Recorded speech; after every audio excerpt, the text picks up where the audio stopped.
Upkeep for Monday, March 29th, 2021. That's right. It's all of the magic news you need in 10 minutes or less. And we're going to kick off the news this week with Strixhaven. That's right. Strixhaven preview season is underway. Yes. We had a whole big stream from Wizards of the Coast last week. Yeah. And we learned so much about it. We know that Kasmina and Liliana as Professor Onyx. I love it. I love it. I really love it. And I love her whole outfit. Oh, she's great. Are there, plus Rowan and Will, who are the first ever modal double-faced planeswalkers. They look great. Oh, it's so cool. And Luca is there. We haven't seen the card yet, but we have seen the art. Oh, I'm super excited for this. Yeah. If you missed a stream, you can check it out a bunch of different places, hosted by Jimmy Wong, learning so much about the different colleges and what their deals are. Each college has an apprentice, a pair of deans as a modal double-face card, and a founding dragon. That's right. So we've seen the apprentice cycle. We've seen the deans, which are really cool. And we've seen one of the dragons, the Silver Quill Dragon. It's really cool. It's very, very cool. So lots of stuff to look forward to.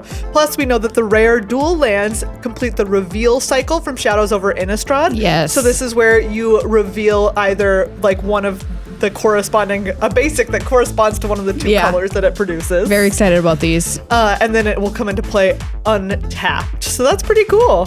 Yeah, we also know about the mechanics for this set. Like we said already, modal double face cards will be in the set. And we've got some new stuff here too, like Magecraft. Yes, this is an ability word that triggers when you cast or copy an instant or sorcery. Learn, where you can get a lesson card from outside the game or discard and then draw a card. Wow, that seems pretty strong. Yes, and then ward is a new evergreen keyword, which gives creatures kind of an added protection. You have to pay the ward cost in order to target it. So this is, I'm pretty positive, the new hexproof. Yes, it does seem kind of like they're like scooting hexproof out the door. Come on, hexproof, just this way, please. We're just gonna scoot you over a little bit. I've got a nice farm upstate. Well, you'll have a great time not being targeted.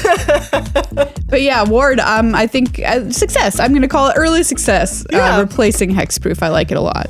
Plus, the entire mystical archive is now fully previewed. We know that it will be legal and historic on Arena with a couple of exceptions. Those are Channel, Counterspell, Dark Ritual, Demonic Tutor, Lightning Bolt, Natural Order, and Swords to Plowshares. I can't even with these arts. They're so good. They're really, really, really, really incredible. Just incredibly beautiful pieces of art. Check them out. They're absurd. Also, want to note that if we ever have paper tournaments again, the commentators are not going to know what any card does ever. Yeah, it's just going to be like, it could be anything. I don't know what that is. Who knows? Plus, all 5 commanders for the commander decks cool. are revealed now. So we know that there's one from each school. Love it. Yes, and those are Zafai, right? Zaffy? I don't know. Yeah.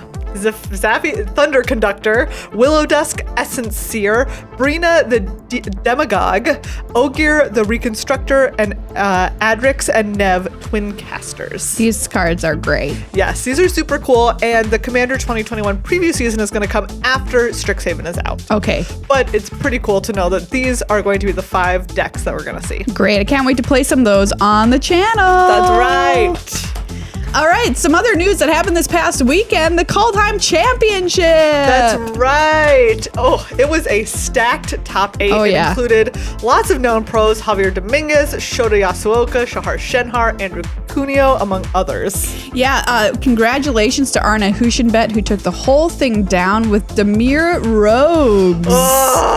Your favorite deck, Megan. Why? Number 1 favorite deck. Yes, he said that he came prepared to farm the competition with Rogues. And he did. He really did. Yeah, Arna was the last undefeated player in the tournament. He did very well in both Standard and Historic, obviously. The top 8 was just Standard and Historic. He brought my favorite deck, Orzhov Auras, which is pretty sweet. And really cool to see him win this whole thing, too. He's been a GP grinder for a long time. He top 8'd 7 different GPs before this, but he'd never made it to the top of a big tournament. And he said, it's always been my dream to play on the Pro Tour under the lights. Well, we didn't, have any lights or anything, but you know what? He still won the whole thing, and his winner interview is really cute. So. Yes, super cool.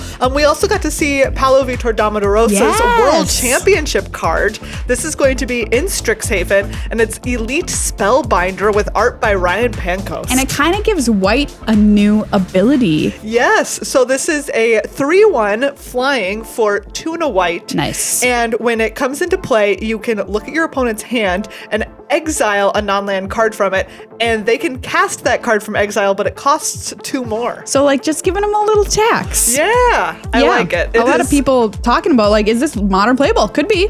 It's pretty cool, and the art is just really neat. I love it. It's very, very cool. It looks like him. It really does. A couple of win rates we wanted to point out. I thought that this one was fascinating. These are all from MTG data. The MPL's overall win rate was 59.7%. Yeah, that's just wild, considering they were only 24 people out of 211 players. Yes, the Rivals win rate was 51.8 and the Challenger win rate was 47.3. Wow, so it just highlights how good the MPL are. Yeah. I mean, you know, Magic is a game that one of the reasons it's so good is anybody can win any game at any time. Yeah. But like... And of course the Challenger did take the whole thing down. Challenger did win the tournament, but like honestly, it really shows off how important skill is in this game too. It's so true. Over in Historic, the top performing deck, Maria, was Orzhov Auras. Yes! With a 60% win rate. I love it. Wow, that number is huge. It really is. Right after that is surprisingly Bant Control at 59.3% win rate. Okay, that's wild. Yeah. I don't know if we even saw that on camera this weekend. I don't think so. Underperforming a little bit was Jund Food, one of the most popular decks coming into the tournament, but only a 48.8% win rate. Oh, interesting. So number one deck, just 48%. All right. Yeah. And then over in Standard Teamer Adventures was the top deck, 57.4%. Yeah, and the top deck from this field was Sultai Ultimatum. The most people brought that with only a 50.3% win rate, which is still good, but not as good as the people who brought Teamer Adventures. Yeah, Teamer Adventures really getting the job done over there. And we'll be talking more about that over on our full-length podcast. So if you want to hear more about Standard and Historic, check it out.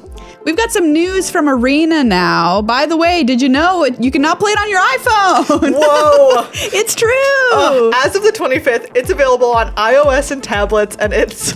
Wow. I just like, I was playing Arena on my phone the other day and I was like, well, is this real life? Yes, in fact it is. It's not just some dream. I know, it's totally wild and it runs great so far, no problems. Amazing. Yeah, they say that there's currently a bug with sometimes it will show you offline when you're actually online. Yeah. But they're working on a fix for that. And in terms of like possible bugs, that's just not very big in the range of what it could be. There was a commercial that WotC filmed with Day9, Danny Trejo, and Patton Oswalt unveiling this new iPhone version / all mobile versions, which was a great fun. If you haven't seen it, go check it out. We also know that the Strixhaven pre-orders will be the Kasmina sleeves that come with the 50 packs and then a Professor Onyx Mastery Pass. Cool. So if you're looking forward to those, you can keep an eye out in the store for when they hit. Plus, the Arena Cube returns April 2nd through 14th. Nice. Yes. Cube fans, get ready to battle. Yep. Plus, we have a little bit more detail about the Mystical Archive cards. They'll be available in the store and in packs when Strixhaven is released. There will be one in every draft pack, replacing a common, and also one in every pack that you crack, replacing a common. Oh, that's awesome. Yeah.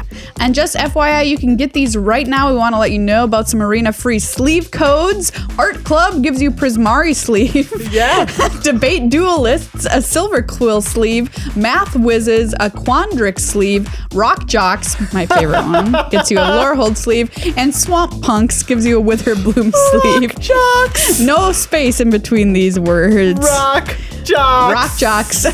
Great. Classic Lorehold. Oh, good stuff. Well, that's all the Magic news we have for you this week on the Upkeep. Check out our full-length podcast called Good Luck High Five anywhere you get your podcasts, and help support this show and all of our other content over on patreon.com/GLHFMagic. Good luck.